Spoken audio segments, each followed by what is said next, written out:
প্রশ্ন বিক্রি করে টাকা তোলার চেষ্টা, তৃণমূলকে তোপ শুভেন্দু অধিকারীর। পরীক্ষাকে কেন রাজনীতির সঙ্গে জড়ানো হচ্ছে?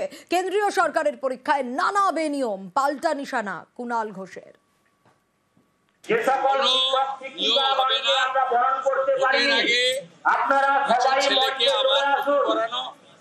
আর প্রশ্ন বিক্রি করে টাকা তোলা তৃণমূলের টাকা দরকার, কারণ যাওয়ার আগে যা পারো গুছিয়ে নাও, কারোর কোনো চাকরি হবে না, ঢপবাজি।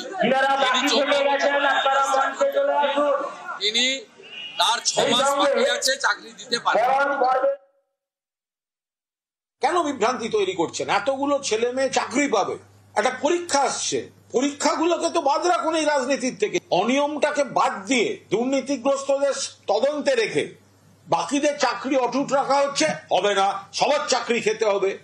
সরকার যখন, মুখ্যমন্ত্রী যখন নতুন পদে পরীক্ষা নিতে যাচ্ছেন, না, সঙ্গে সঙ্গে সেখানে কাদা ছুটতে হবে। এটা কি করে হতে পারে? এই জন্যই নতুন প্রজন্ম এদের প্রত্যাখ্যান করছে এবং করবে।